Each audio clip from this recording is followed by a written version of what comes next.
I want to thank everybody for coming today. Stark Raving Group is very pleased to have all of you as contributing authors to what I hope is going to be really exciting. And I think I'd like to start with that as an opening thing. Where do you see publishing today in general? I mean, I've been working in bookstores since I was 18. You know, I saw Crown come through. That was going to be the downfall of publishing. If you go back years and years ago, paperbacks were going to be the downfall of publishing. We've seen the big box stores come in. We've seen discounted books. We've seen all kinds of different things. But now we're getting to this e-publishing thing. So I'd like to start with Gary. You've had a publishing company. Yes. You're in all markets. Yeah, well, you are. Right. You're doing paperbacks. You do hardcovers. You're doing the e-stuff now. You've done comic books. Your interpretive dance is That's wonderful. That's right. And if we have time, you get a chance. What do you think? Where do you think we are? The reality still is that people still want stories. Our job is to give them those stories. Is deliver the stories. That's a good thing. Now I am old enough that I suppose and old-fashioned enough to still want a physical book. I don't think the book is ever going to really die. And I have to say, though, that it's only recently that I finally read a book on a Kindle, which I found to be an enjoyable experience. And so I think the ease of that and the idea that now with digital content, we can do these novellas, we can do a lot more kinds of varieties of books that heretofore might have been stuck in the pipeline of traditional publishing. I think that's a great thing. Mr. Abromowitz, you have worked a lot in television, films, so you've seen the transition going from there with DVDs and then on demand and that sort of thing. Do you equate that with what's going on with publishing? I think it's adapt or die. You know, either you roll with the punches and can be resilient, and it's like the I Ching says, perseverance brings rewards. I just think you have to keep turning over rocks. Any rocks that you can make a buck is a good rock as a writer, you know, and I'm working now mostly overseas because the U.S. market, after a certain period of time, when you hit a certain age, and you go in television, you go into an executive's office, and the executive is the same age as your son, it becomes very difficult to sell them. So, I mean, my last project I did was in China. Before that, it was for Al Jazeera. Before that, it was for France, because they don't care how old you are. They just care about what's on the page. So I just think you have to just be a moving target. And I think it's the same thing in books. I think you have to look for ways and think entrepreneurially, or else you're a dinosaur. Well, if I could take that over to Travis, you're new. You're the young pup. Okay. to the publishing world. I mean, I know you've been writing for years and years, but you've only just recently had your first book and a few short stories that have come out into anthologies. Coming into this atmosphere, how do you feel? It is exciting. I mean, I feel like things have opened up. When I started writing, it was interesting because it was the doom and gloom. Like, you know, is writing over? Or, you know, like there's fewer and fewer readers. And then suddenly there started being these like online zines that were doing noir stories that you couldn't find in the print world. You know, with stuff like Stark Raving right now. I mean, it's the way I look at it is there's instead of being the constraints of like what used to be Big Five, I guess they're down to Big Four publishings. Now there's so much more that's available, and I think there's room for experimentation. There's room to get your voice out there. I mean, and part of the other side of the equation is, you know, the quality. You know, because there's so much out there, I think sometimes it gets muddled. You know, sometimes especially with self-publishing stuff doesn't turn out as high quality that you would get from a Big Five publisher, but I think it's just there's opportunity is there, and it's just to rise above everything and to do things that are not necessarily traditional too, to make yourself distinct in a whole world of that. Your book that's out, or is this coming out? We just actually finished the cover yesterday of Keeping the Record that I'm writing for, that I wrote for Stark Raving, and so it's supposed to come out in January. And when I joined Stark Raving, what I loved was there's a Ralph Stinson, logo. Stigman. Stigman, thank you. We'll fix that in post. Yeah, exactly. Yeah. And what I loved was it told me I could go gonzo, I could go crazy, and so that allowed me to have that freedom to go there. And the story's called Keeping the Record, and it's about a disgraced baseball player who is hiding from creditors and stuff. And yeah.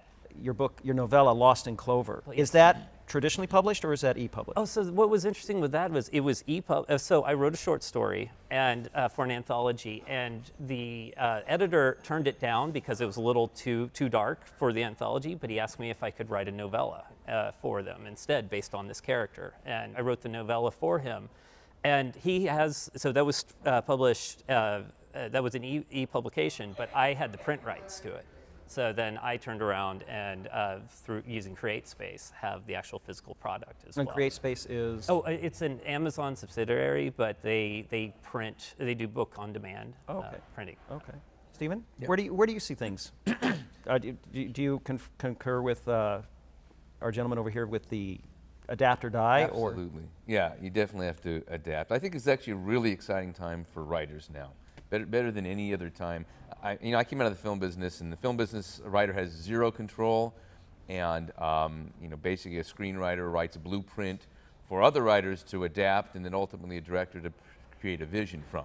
So most screenwriters are not really happy with the process, and a lot of them become authors and are very happy being authors.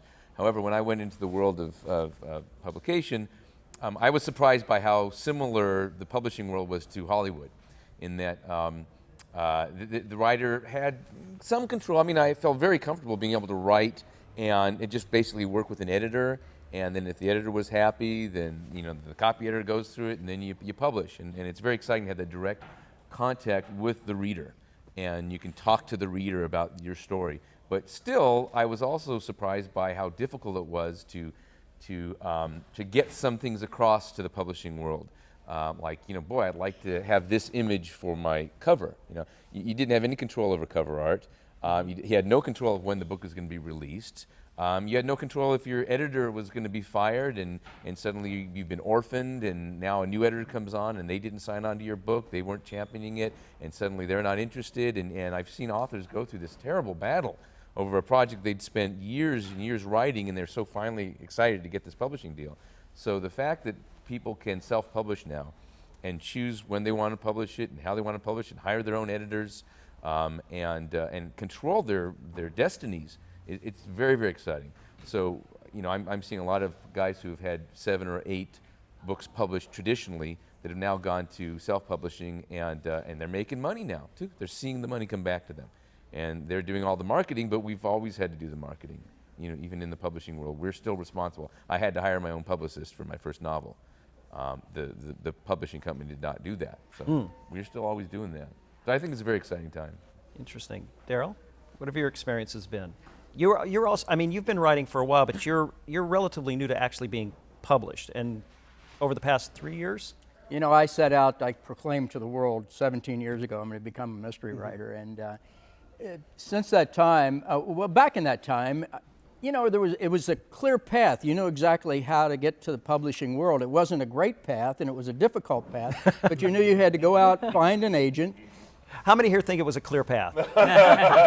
Show of hands. It was kind of a clear path. All right. Yeah. In my naivete, it was a clear path to You have limited publication. routes, Right. just like There were the UPS. limited routes to publication, and since that time, I think the authors of today are going to become kind of a hybrid in the sense that they're going to seek traditional publishing houses while they seek self-publishing opportunities through small presses, through ebooks, and other opportunities. So the channels have broadened, I think, greatly for authors to put work out, and I guess I'm on that path because I've had a little over 30 short stories published in various venues, ebooks, magazines, anthologies, print anthologies, and then 3 novels now from a traditional publisher.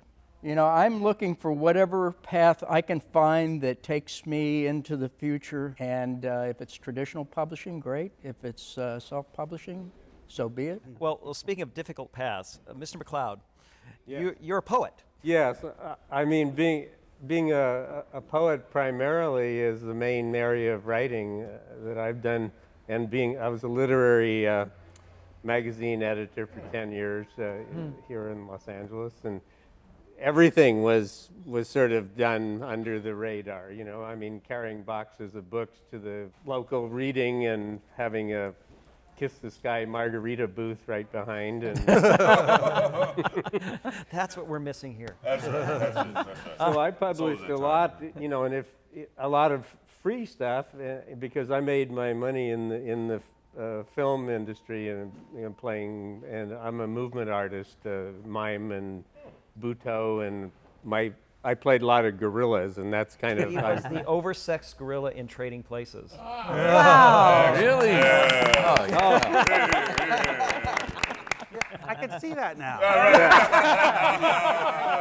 But that the whole thing in the film business I used to do a lot of special effects work and suit performances with a mime background, and all that's been pretty much replaced with CGI. We were just talking, Richard and I, about it before we started, and But you just did something where you adapted to that yes, technology. they're still using suit performers and movement artists in film, but so much of it is computer-generated imagery. And I did a film in Korea 2 years ago called Mr. Go. It's about a baseball-playing gorilla. Okay. Kind of typecast. Yeah, I know. Because I played college baseball and I couldn't hit the curveball, so I went into acting. And You see this as a sort of like that then, the continuation, that there's more opportunity, that this platform is going to allow more people to work? I think it's a wonderful platform because, as all the other authors here that have spoken so far have articulated, it's an incredible opportunity to still, because I'm a physical book guy. I have a huge collection. I've been an online bookseller for a long time, and I like to not the rare first editions I don't touch, but most books that I really love, I have a red pen. And I have to turn and underline the sweet statements and the metaphors and similes. Oh, the bookseller in me is screaming. No, but I only do it in the paperback. Okay. All right. The hardbacks stay on the shelf. But I think that there's tremendous opportunity because so many people on like Facebook and other places are starting to feel like, hey, I can write. I have a format.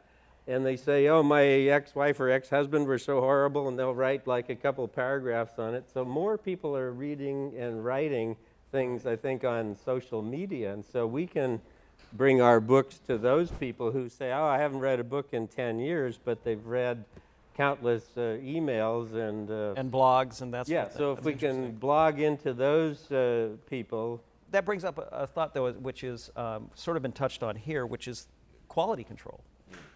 I mean, it's great that anybody can be a writer, and it's terrible that anybody can be a writer. Exactly. It seems to me, and I'm just throwing this out at you, that in a platform such as Stark Raving, where it's sort of a combination, traditional publishing, in that you have an editor, you have somebody that you can work with, as opposed to just throwing things out and putting it up, and with your misspellings and your bad grammar. How do you guys feel? Do you think that's where this is going to be a better platform than just you're going to Amazon and having them throw up what you throw up? I'm fairly critical about the quality of the work that comes out, particularly through self-publishing, but sometimes through publishers. I'm a critical reader. A book really has to grab me very early on, and I think that relates to the amount of time we have in life these days. To find time to read is difficult these days. Life is at a fast pace, and so I've become very critical of what I would read. As a younger guy, I used to read almost anything and everything and had plenty of time for it, but I've become very selective, and so the quality of the book, if it doesn't capture me in the first page, I'm moving on to the next book. But that's one of the big advantages of social media, is that now, in the old days, you not only had the gatekeepers for publishing, but you had the gatekeepers for reviews. Now you've got crowdsourcing of reviews. You can go to Amazon and see what 1,000 people have said about a book.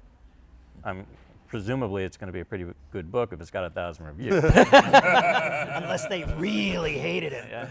But it really gives you an opportunity to find, good reads. It gives you an opportunity to figure out what other people think about a book and get some kind of critical information about the book before you read it, although the volume of books out there is becoming ridiculous. Right. So it's becoming an author is more about being an entrepreneur these days. You've got to figure out a way to get your book seen, get it out into the marketplace. The question is, how do they find your book out of the millions that are available? That's right. That's the issue. Well, Harley, you brought that up in one of our conversations about how to reach out to readers and how do you, if you do publish online, how are your readers going to find you?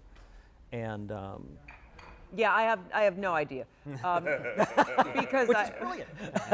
because I have a traditional publishing background, and although I blogged, you know, my life is a constant juggling act, as is everyone's here, I'm sure, between do I build a better mousetrap, or do I spend some time figuring out how to market that mousetrap?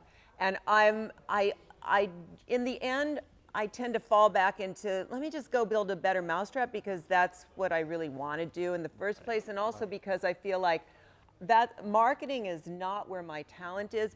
And all my friends who are the entrepreneurial types, typically, they write faster than I do, and they also have a certain genius for that and a certain enthusiasm for that. And by the time they tell me what they're doing that's going to make me money, I realize, okay, but 2 years out, which is when I'm going to have the content to do that, it's going to be over. The game will have changed and they're on to something else. So what I'm hoping is, well, one thing I hope is that my 3 children who are in middle school, I sometimes think I actually had children so that they could figure this out for me and drag me in to the 21st century. But also, Stark Raving Group, I think that was the selling point for me. I thought, oh, I have no idea what he's talking about with, you know, the algorithms. I don't know any of that stuff, but I'm going to hitch my wagon to that star so somebody else can do that stuff, and I can focus on the things that are a more natural fit for me. So anyway, that's my grand scheme. Well, I think that's kind of an interesting. 3 kids in middle school? Yes. No wonder you write about murder. So I think that's kind of the aspect of what we're hoping. And if I'm wrong, let me know. That Stark Raving will help you promote your presence, which will hopefully, you know, drive people. I used to do this with anthologies. I would always try to sell people anthologies if they weren't sure about who they wanted to read, because you can get a taste. Yeah. And this way they're going to find Harley, you know, as an author, and then they may go on to the more traditional books, to the traditionally published books that you have out. Gary, the same for you and for Stephen and everybody. So that's my question is, do you think the ebook and the traditional publishers are eventually going to, right now it seems like they're very opposed, but I think that they're going to go hand in hand. There's just going to be you know, they're going to learn to work together. They will. The traditional publishers are going to either adapt or they're going to die. So they're going to have a division that deals with ebooks and traditionally published books and find out where the market is. And ultimately, the consumer will be able to get whatever he wants. And we as storytellers will be able to meet any of those criteria. You know, as long as we're just writing stories, we'll be able to fit into the e-publishing world or the traditional publishing world or you know, the Stark Raving group world, which I also, by the way, when I knew that the Stark Raving group was serious when I saw the Ralph Steadman illustrated. Okay? Boy, that has really hit everybody. It got me, man. It really, because I love his work, and I love Fear and Loathing in Las Vegas. And actually, when I was coming out with my first book, I even talked to my editor, and I said, you know what, I'd like to get Ralph Steadman to illustrate my book. He said, great idea. You have to pay him. I'm all. I love that much. Yeah. You can start raving to pay him. I'll write for him. I mean, he's one of the greatest. You know. So, but seeing that gave me the idea of, okay, these guys are crazy, wild. They want to do exciting things, and they're serious. So it's fun. And then I see that all my friends are involved too. You know, it's a place to be. There's one thing that we haven't brought up yet that I think is important about e-publishing, which is that a lot of book readers are getting older. And even though this seems counterintuitive, I think that a lot of them are going to be turning to electronic publishing because I know I for one, Where's the editor? You want to weigh in on that? as I get older, my memory gets worse. There we go. You have a Kindle, and you can't remember who the hell a character is, and you just X-ray that character, and boom, you see where that character was introduced in the book, who that character is, and that is a fantastic thing for older readers. As far as the hardbacks are concerned, also, I think as long as the publisher is making money, I think that's what's going to drive it. And if they find they're making more money with ebooks, it's less product to actually produce, then I think the hardbacks will be around for the next 20 years at least. But it may start dwindling even more if it's not a profit center. Maybe the big books, the Dan Browns or whatever, that they can still make money on, but I don't quite know the price margin. of making those books. Well, I think we've covered things pretty well. I really appreciate everybody showing up here. You know, Thank you. Dark Raving is very blessed We're excited to have a about good it. group of Yeah. people. Yeah. To have a good group of people.